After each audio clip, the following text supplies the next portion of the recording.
I'll tell you, almost 10 out of 10, they have been corrected. And they didn't like it.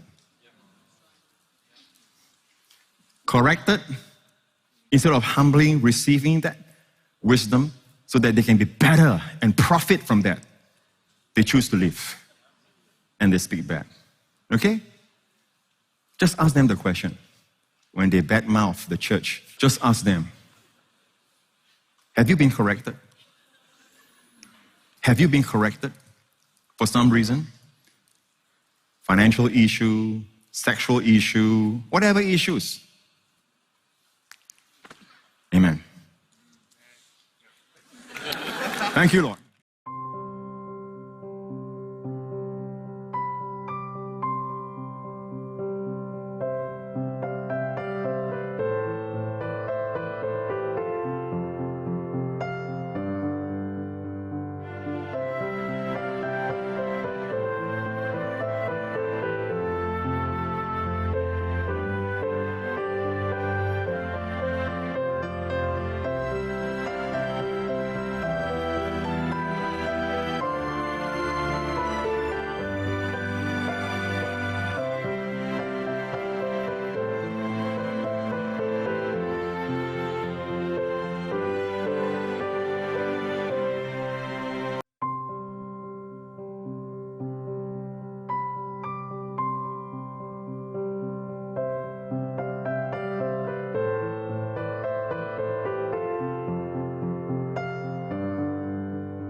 By the way, all right, you can point to this and that in the church and all that, but don't point here and there, here and there.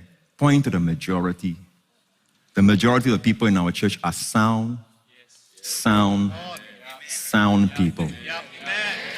And none of them will ever say, Pastor Prince teaches it's okay to sin. None of them. You may find one or two peripherals, but don't judge a church by the peripherals. 1, 2, 3. Someone not happy, go out. And what they say about the church. Can I tell you what really happened to them before you listen to them? I'll tell you, almost 10 out of 10, they have been corrected. And they didn't like it. Corrected, instead of humbly receiving that wisdom so that they can be better and profit from that, they choose to leave. And they speak bad. Okay? Just ask them the question. When they badmouth the church, just ask them, have you been corrected? Before God, I ask you. Before the Lord, I ask you. Have you been corrected for some reason? Financial issue, sexual issue, whatever issues. Amen. Thank you, Lord. By the way, all right, you can point to this and that in the church and all that, but don't point here and there, here and there. Point to the majority. The majority of the people in our church are sound people.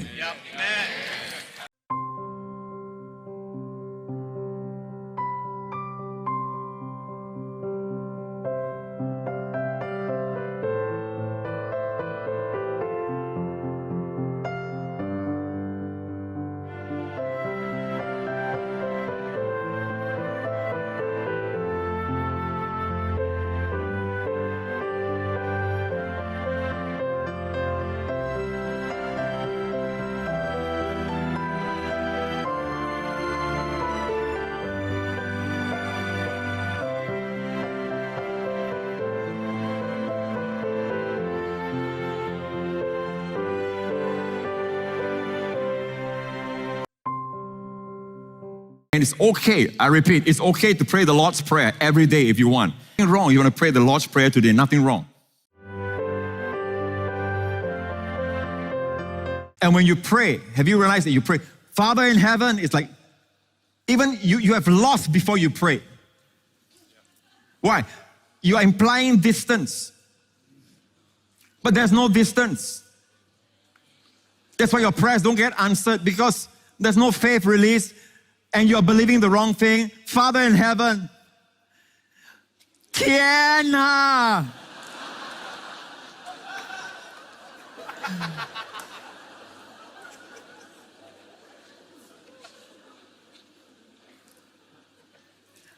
You look up, God, hear my prayer.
Can the Holy Spirit convict us of sins? He can do it, of course. Can the Holy Spirit convict us of sins? He can do it, of course. But Pastor Prince, can the Holy Spirit convict you of sin? Of course He can. But Pastor Prince, can the Holy Spirit convict you of sin? Of course He can. Oh, Holy Spirit, convict me of righteousness. He never convicts the believer of sin. He never convicts the believer of sin. He never convicts the believer of sin.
But they were never born again. None of the disciples were born again because none of them could be saved without Jesus shedding His blood on the cross. They were disciples of Jesus, but they were not saved.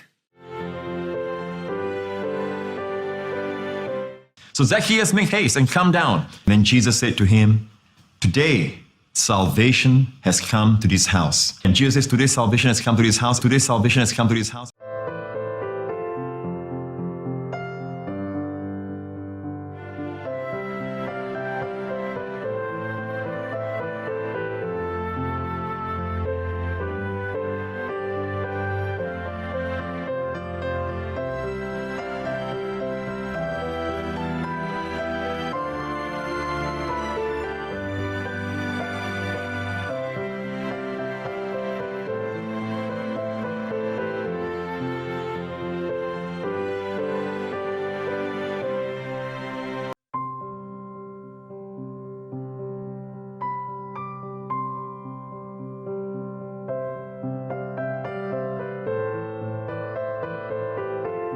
I'm telling you, ever since Jesus was manifested, amen, grace, the true grace, the reality of grace came forth. Matthew, Mark, Luke, and John, is Jesus still under the law? All his disciples were under law.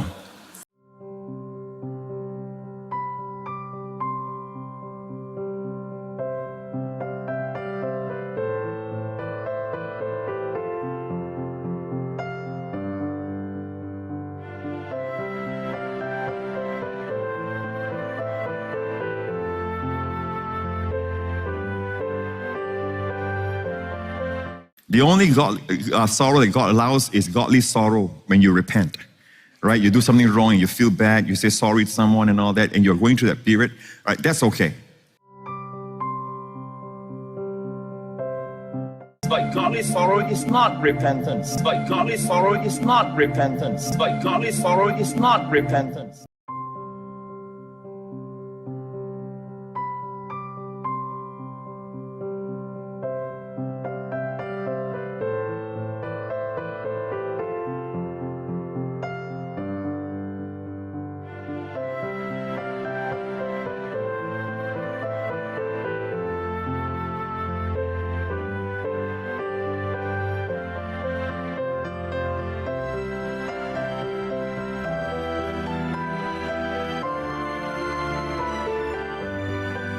Just like sometimes you want to fast certain things and all that, or even food to draw closer to God. Just like sometimes you want to fast certain things and all that, or even food to draw closer to God.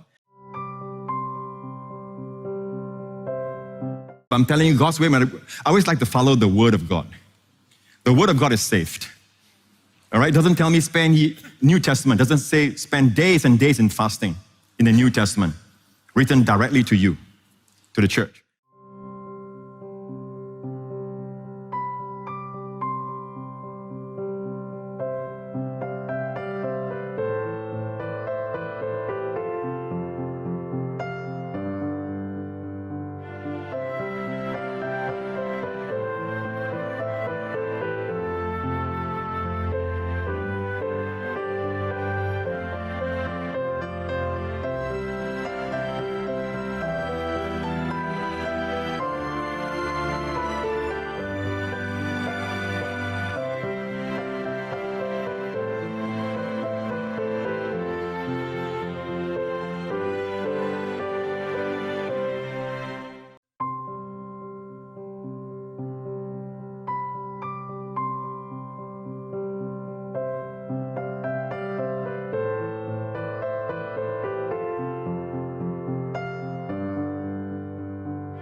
By the way, all right, you can point to this and that in the church and all that, but don't point here and there, here and there.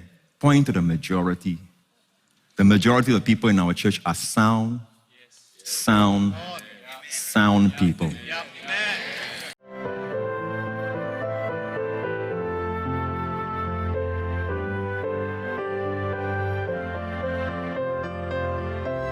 Joseph Prince claimed the majority of the people in our church, as in New Creation Church, are sound people.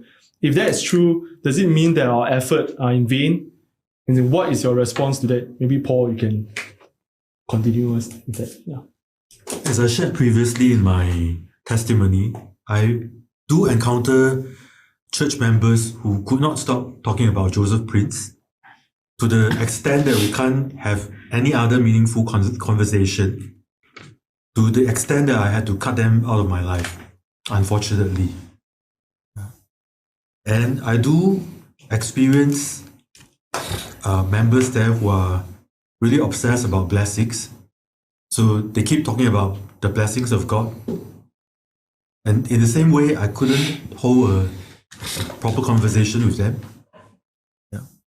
So I would say that I don't really agree that New Creation Church people are sound, although many will disagree with me.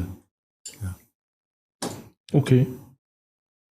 Daniel, as you mentioned, like you say your family are in New Creation Church, and I suppose they are, assume that they are still there. Will you call what they believe in like as sound? Are they considered sound? I put it another way. I actually tell them many times already about Joseph Prince heresy that is very dangerous because it can lead to destruction, death, and even hell. But I suppose some of them still there. I never, because they don't live with me because they all married already. So they never tell me whether they go or no go. But I suppose they are still there. You know, my children are quite intelligent people. They graduate from NUS, must be quite intelligent. But I don't know whether intelligent is equal to sound. I suppose we who left are the really sound one. So I suppose they are inside New Creation Church. Still there's quite a lot of sound people. We are not the few that left. I think many more will leave. So the sound one, eventually, through much prayer and through hearing people speak out like us and our experience, our testimony, they will be able to see the truth. And then I know that the sound one will leave. As for those that he says that all are sound, definitely quite a lot of them are not sound. I think we need to pray. We need to pray for them that they really become sound and see the heresy and the lies that Joseph Prince is teaching.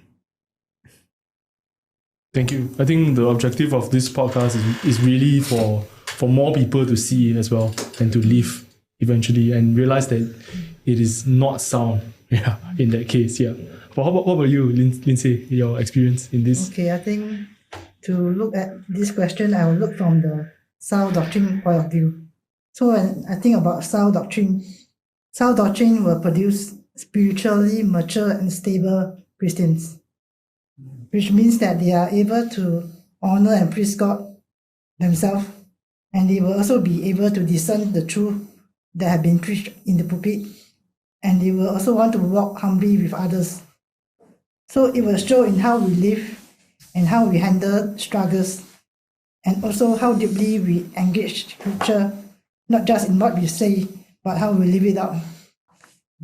And I also noticed that in New Creation, right, they have to pay for their sermon every week. So I don't think this is what a sound Christian will do. You're paying for something that is readily, you can read from the Bible. And what more when the teaching is a false one. So it's not very wise. Yeah. Then another thing I noticed is that Some Christians will not glorify men when they are blessed by God, but for New Creation Church, the members always somehow will glorify Joseph Prince teaching or will mention his name in their blessing. So in this way, it's not very sound. And one thing I also observe is that it's very common for New Creation Church members to seek counseling outside, as the culture of the church discourages talking about their lives, their trials and suffering. So these folks are seen as having no faith when they continue with their trials and suffering. The only solution that New Creation Church can offer is to remind them to keep listening to Joseph Prince teaching repeatedly until there is a breakthrough. So this is definitely not biblical, and it's not good for one's spiritual and mental health. And the Bible teaches us to carry each other's burden, to rejoice with each other, and also to weep with those who weep. And we are also to endure trials and suffering so that we can become more like Jesus. So for a church where the people cannot be vulnerable and examine themselves or share hardship freely, this is not cultivating sound faith. And it is also, in a way, promoting spiritual denial. And lastly, I believe that truly sound Christian will seek the full counsel of God, not just the part that are easy to hear. And also true maturity will include grace, repentance, growth, and a willingness to walk in truth, especially even when the truth is difficult. So that's what I believe about New Creation Church members. I believe most of them, they are not so sound. Not just not sound, but also I like how you explain further in depth. Like you were saying, like people in the church, they had to seek counseling. How they handle suffering outside of the church. Yeah. When most churches, we know most people in the churches are broken people. Correct, going yes. there for what? You're looking for God's grace. We are sinners. We are here for God's grace. But in your experience, there is that the people there cannot share. Yeah, sometimes I have certain experience that they share privately with me, but not within the care group. Because to them it's a shame. Because everyone is talking positively, or the breakthrough, so I couldn't share about my struggles. They will be condemned as lack of faith. Yeah, you must listen to the teaching over and over again. So this is not biblical. I believe this is not biblical. Glenn, you want to elaborate on that part? Do you have? Yeah, sure. Definitely. I have my fair share of experience as well. So in relation to the question that Peter asked about Joseph Prince's comment that New Creation Church people are sound, and upstream. Sound people. And of course, the term sound can be quite subjective, right? So we don't all have different definitions of what sound means. And I believe probably what Joseph Prince meant is that people are sound in terms of agreeing with his teaching. So of course, own self check own self. Of course, we say they are sound, right? So and also, if we were to say, I point out a member of New Creation Church who is living in sin, we can also, a New Creation Church goer can also point out somebody else from another church who is living in sin. So the accusations will never be over, right? It will never end. So it's like an endless loop. So it's very hard to argue that way. So I would say that for me, I would like to point out a culture in New Creation Church. Those who are involved in ministry and in care groups will probably agree with me that in New Creation Church, there is this culture that you have to say things that are positive. You can't really share things that are negative. So I'll quote an example. For example, this was my testimony, but maybe I just reiterate. I remember there was a time where I was serving in the worship team, and there was this time that I forgot about my schedule. I was supposed to play that particular day. but I forgot or something. So I kind of told my leader, oh no, I forgot that I was supposed to serve this coming Saturday. So my memory failing. I already lao liao, I did lao liao. Then my leader would say to me, hey, you shouldn't say this kind of thing. You shouldn't say you lao liao. Pastors say that we have to confess positively. So he believes he teaches that we can bring things into existence. So you say you lao liao, then you really will lao. So it's as if that if I never said lao liao, then I won't go old. So I always confess that I forever 21. So I really forever 21. So he has this he has this idea that I think I remember a particular sermon that he taught. He taught from Genesis about I think Jacob having good herding the sheep, right? Then whenever the sheep see the spotted sticks or something, then the sheep, they will give birth, then the sheep will be spotted. Remember the sermon? So he believes that you visualize something and you will bring things to existence, right? So it's witchcraft, right? Seriously, it's like it's a new age type of it's a new age kind of concept. So he kind of believes that we are all like sorcerers, that we are able to say things and bring things to existence. To be like God. In a way, right? Mini gods, right? By the way, mini gods. The term mini gods came from Benny Hinn, by the way. It's not Joseph Prince. He got it from the word of faith. Word of faith movement. Yes, that's right. So that's because in Joseph Prince's teaching, he teaches that in Proverbs 18:21, he believes that the power of life and death lies in the tongue, right? But if we read Proverbs 18:21 in context, Proverbs 18:21 is not talking about bringing things into existence. He's talking about be careful how you speak. Be encouraging. Speak in a loving and peaceful manner, so that you can give life to people and not giving death, and not speaking lies, as what we are here today for, right? So power and life and death lies in the tongue. What happens to a person who lies with sweet lips and poisonous, sweet poison, that you give to people and they believe in your lies. So this is exactly what is Joseph Prince is talking about. These things actually speaks against him. He's actually the one who is violating the Bible in a sense. So when you talk, when you're in a new creation church environment, be in a CG, a small group, there's always this thing about speaking things that's positive. So anything negative is like a bit like, in Chinese custom, we believe in like pantang. Superstition, right? So, 不吉利的话不要讲 in Mandarin, right? So for those non-Mandarin speaking friends, so it's like in Chinese culture, in Chinese New Year, you must always say things that are positive. 恭喜发财, you have to always say things to project certain prosperity or certain blessing upon you. So it's so much so that it is very hard for you to be genuine in the community, because if I were to share things, for example, I remember particularly I was struggling somewhat at work, and then I was sharing with one of my leaders, and then the only thing that they came back to me is that, you should confess positively. So I find that I can't be vulnerable with my struggles. It's this genuine struggle, right? We all struggle with challenges in our lives. But I find that wherever I try to bring up something that I need a prayer request.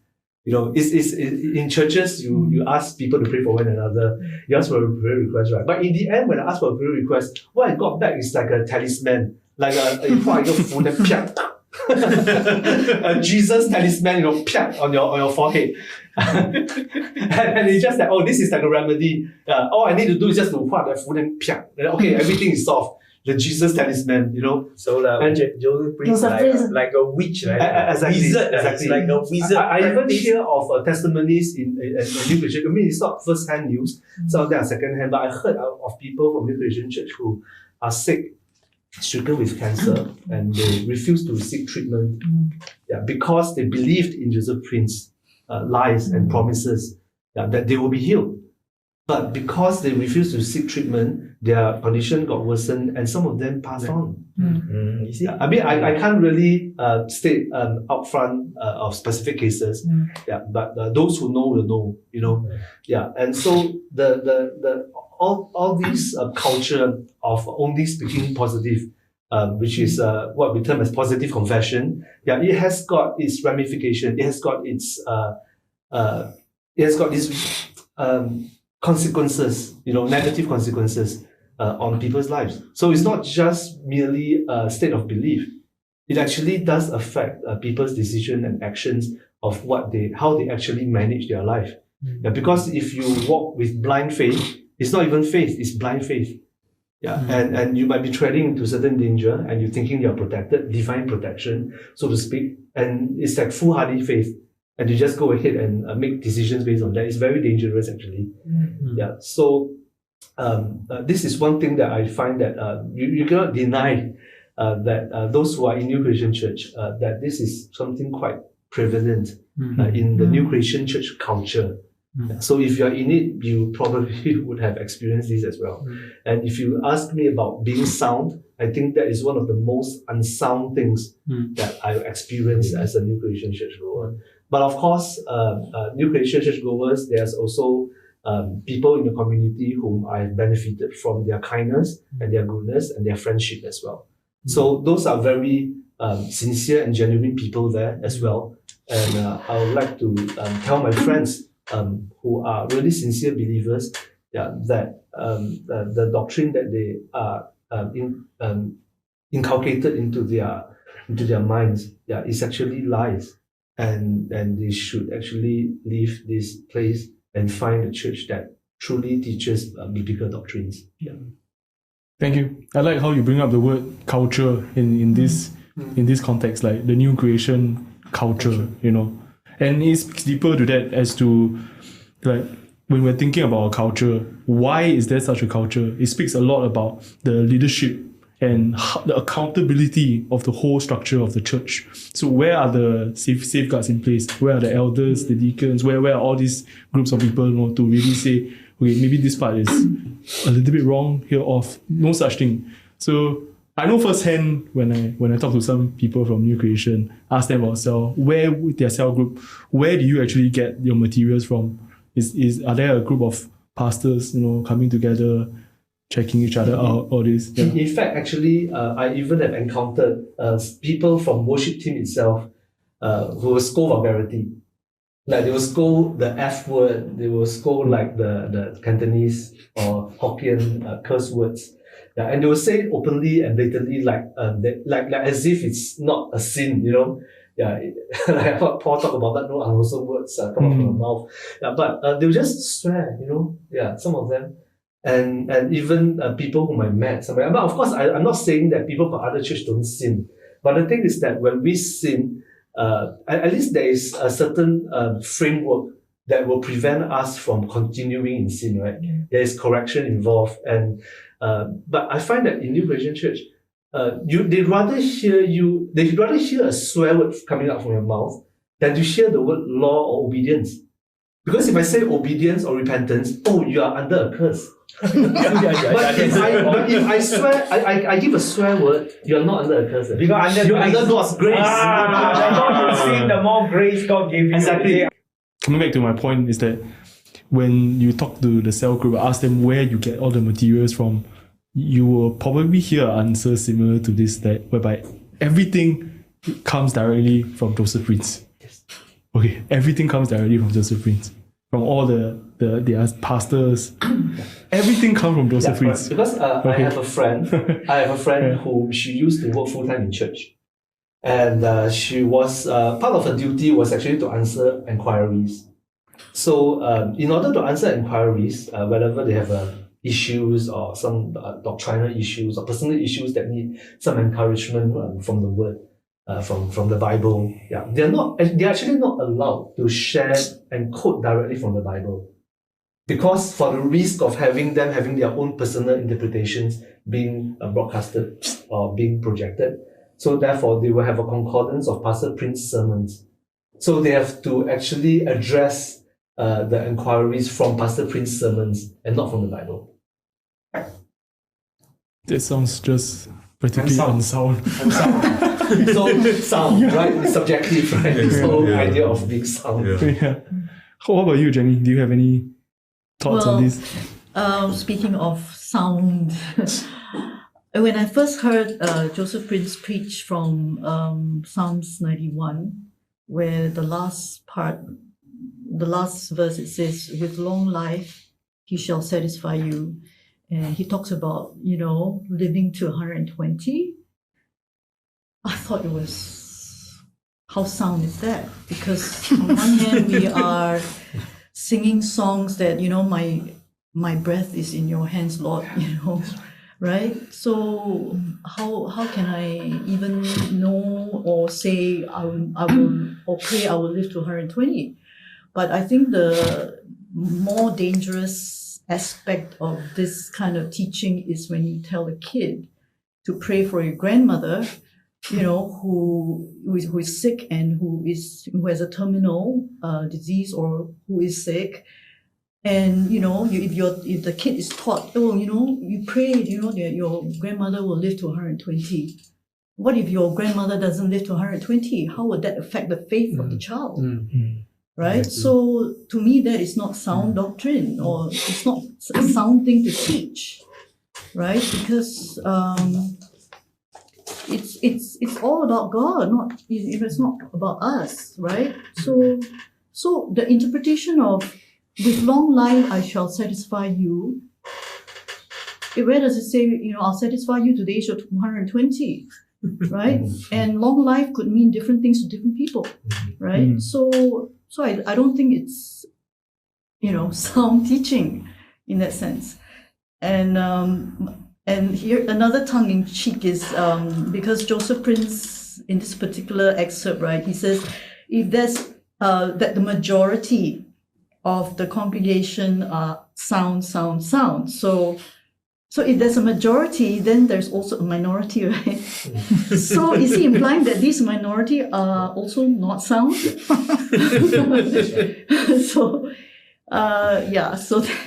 that's the point I want to make. Okay, I like how you brought that up, how would that affect the faith of the child, and I think it speaks a lot about what he actually teaches. When it comes to healing especially, it's almost like he's implying that maybe you pray a bit harder, you have a bit more faith, then you will be healed.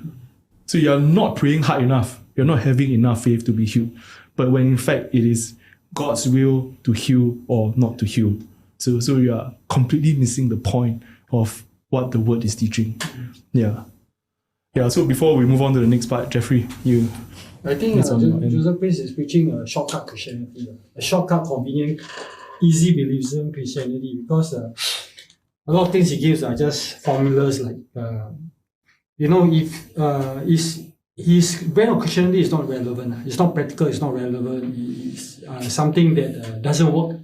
It doesn't work on this side of heaven. If you have a child who has some kind of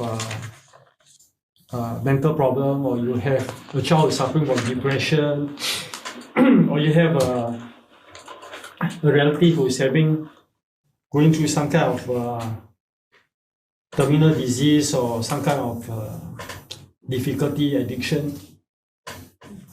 And how do you help these people? How do you counsel these people? You tell them every day, say as many times as you want, I'm the righteousness of God in Christ. I think these people will go to Woodbridge faster. But coming to this, there are really believers there who still are insisting on reciting this mantra. Yeah. I mean, it's what's the difference between this and like a monk chanting every day? I mean, there's no difference in going to in this kind of church and going to a temple and I'm not surprised that at one point you also buy 4D They mentioned it a lot during the sermons. 4D, Toto. Someone I know who is from there just can post about the 4D that he buy. I mean, I don't know what kind of Christianity is that, but I find that. So when he says sound, I don't know what kind of sound is he referring to. I used to listen to hard rock, heavy metal and all that. Maybe he's referring to the kind of sound. I don't know. Okay, thank you, Jeffrey.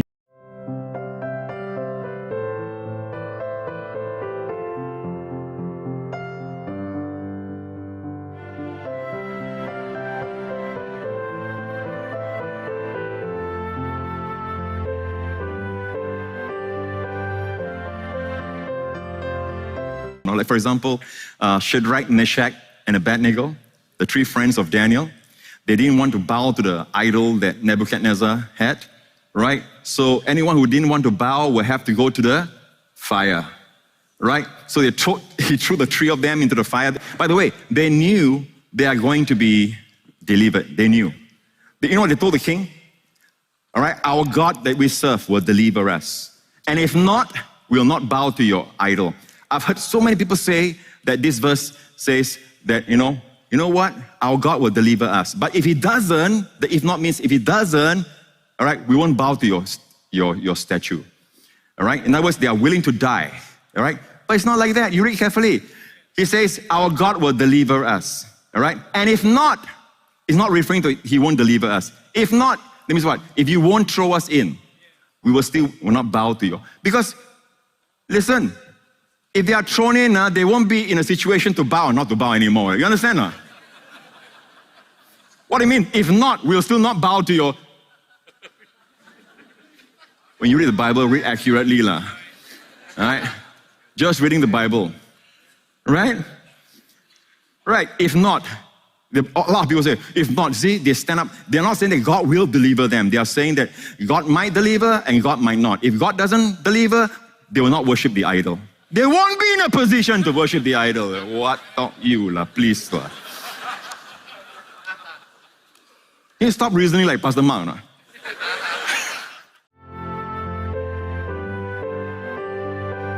I've heard so many people say that this verse says that, you know what? Our God will deliver us. But if he doesn't, the if not means if he doesn't, all right, we won't bow to your statue.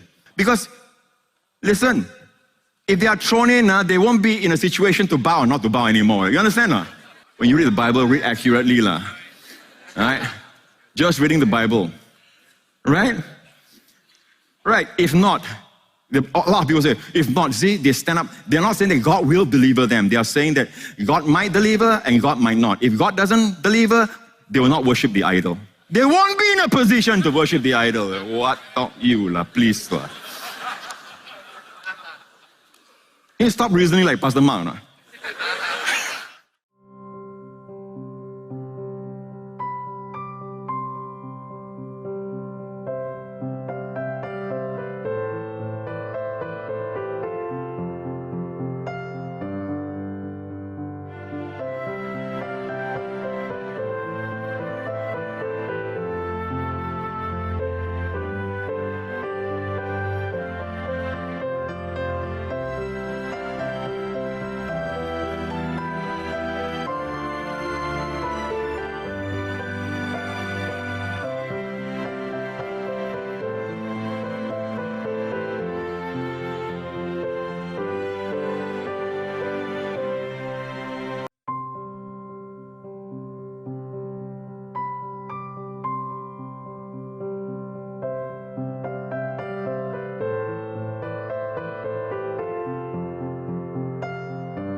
But it's not like that. You read carefully.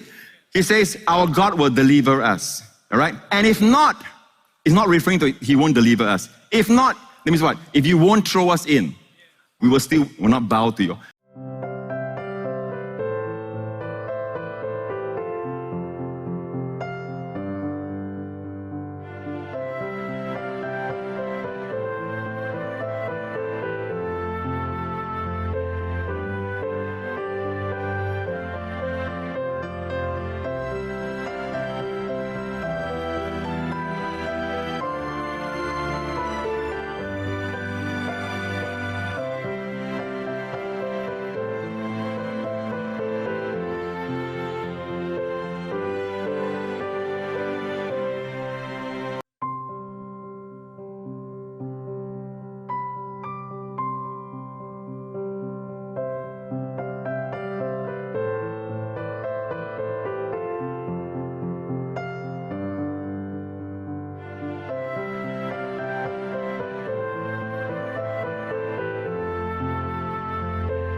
I've heard so many people say that this verse says that, you know what? Our God will deliver us. But if He doesn't, the if not means if He doesn't, all right, we won't bow to your statue.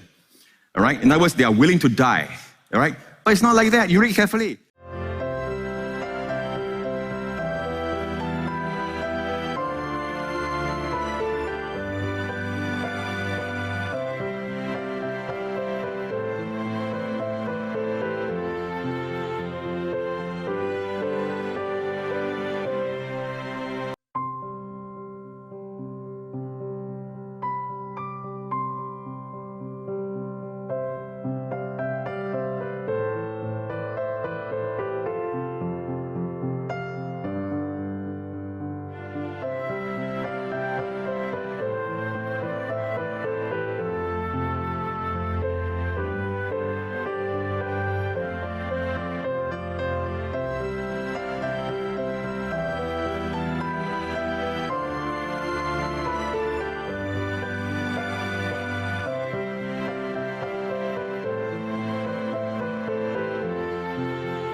By the way, they knew they are going to be delivered. They knew.